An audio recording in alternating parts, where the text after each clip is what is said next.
Okay, mga kamads, mga kaibigan. Oh my God, look at that. Even Lenny never did that. Even Lenny never did that.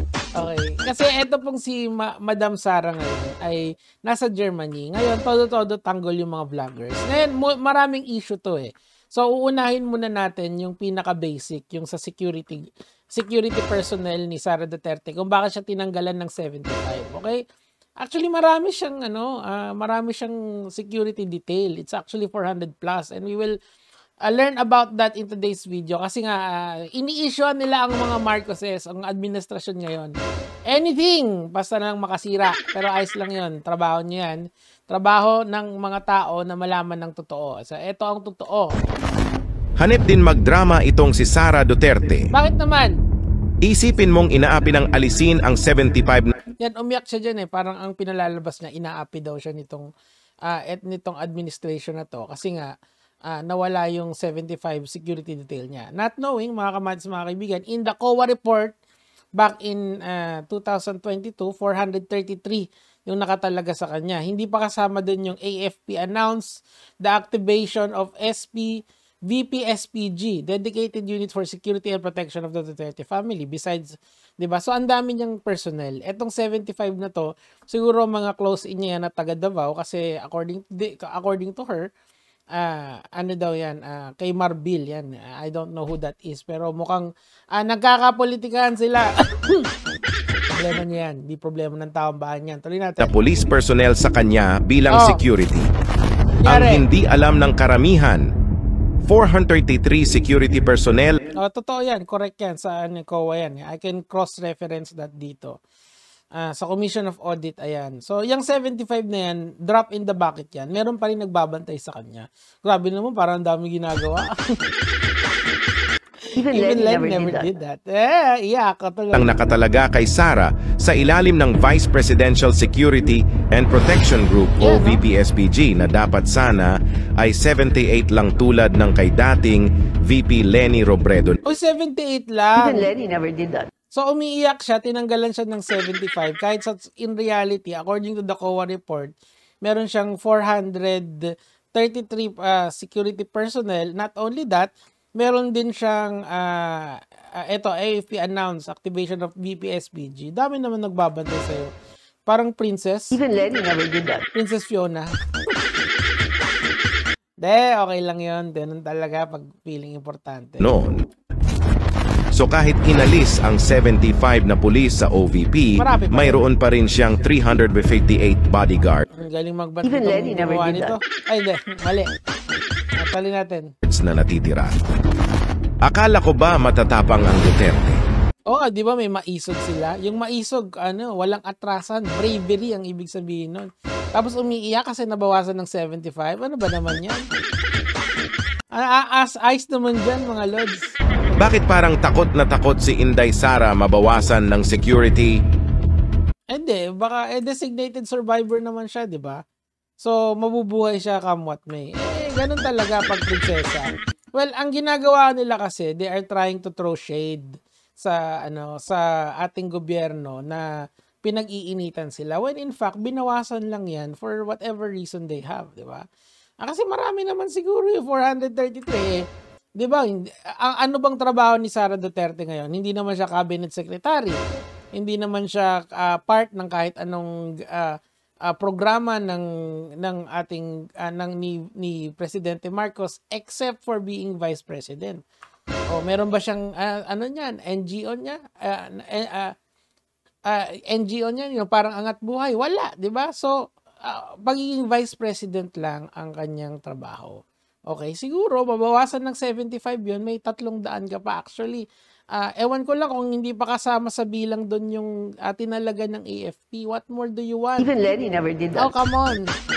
Kita nyo, kaya itong mga DDS na to, talagang grabe yung iyak nila. Ngayon kasi wala sa Pilipinas si Madam eh. I think na-cover na natin yan kahapon dun sa live stream natin. Pero, ang sinasabi ko lang, medyo naubo pa ako. Medyo OA na kasi, lalong-lalo na karamihan sa mga tao ay nagsasuffer dahil sa baha. Nagsasuffer sa baha ang Davao. Kami dito sa Rizal, kami din, lalo dito sa Antipolo, tsaka sa Manila. Tapos ang iiyak niya, ang concern niya ngayon, ang kailangan niyang i-highlight is nawalan siya ng 75 na security detail. Diyos ko naman. Palakpakan si Madam. Even Lenny never did that. Diba? 78 lang pala yung security detail ng Vice President natin dati. Bakit ngayon kailangan ang dami-dami? Diyos ko yun, naman. Ganun ba ka-importante talaga yan? VIP ba talaga yan? Diba? Diyos ko po, sa Davao siguro may mga accomplishments siya. Pero dito sa international level, that is yet to be seen. Nabuhat yang si Sara Duterte because of the Duterte last name. Ano ba nagawa niya bukod dun sa bukod dun sa pagiging tuta ng China? O, diba? Yun siya eh. Qinglai, Honglai, Hong Chinese, Jiping, o, diba? Ano ba naman yan? So ako mga kamatis, I do not buy this kasi itong mga DDS na to, nagdo-double time na sila dito. Una, itong pag-alis ni Sara Duterte, pinoprotektahan nila. That's not the point there. Alam mo, pwede niya kasing ipakita na highly virtuous siyang tao at magstay sa mga kababayan niya habang sinasalantaya tayo ng bagyo. 'Di ba? Kasi parang nakakahiya naman sa amin dito. Kami rito sa Sabagay, Davao nga, iniiwanan niya eh. Tayo pa kaya. Hindi pa gano'n. Pero even Lenny never did that. Sarap nun. Ayan, di ba? Or is it an admission that, kita mo to, mga red herring to. That's not the point there. The point there is that the country is suffering from a disaster and calamity. It is and linuklok siya ng taong bayan para maupo doon sa kanyang para pagsilbihan tayo. And pag nakita mo na magde-day off si Inday, parang medyo ano ba naman yan? Hindi ba kayo nanghihinayang sa boto nyo?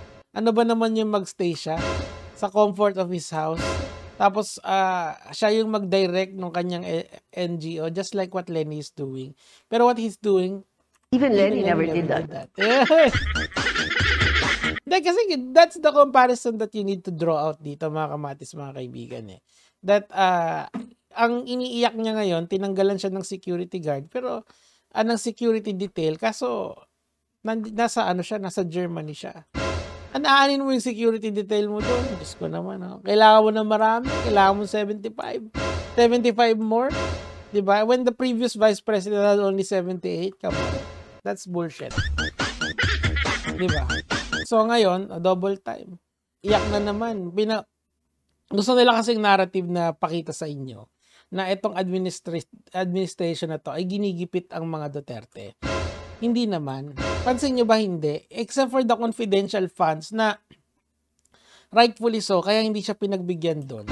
Kasi kita mo yung 75, yung kung bakit ba siya hindi pinagbigyan doon. Kasi after 11 days, nawala agad.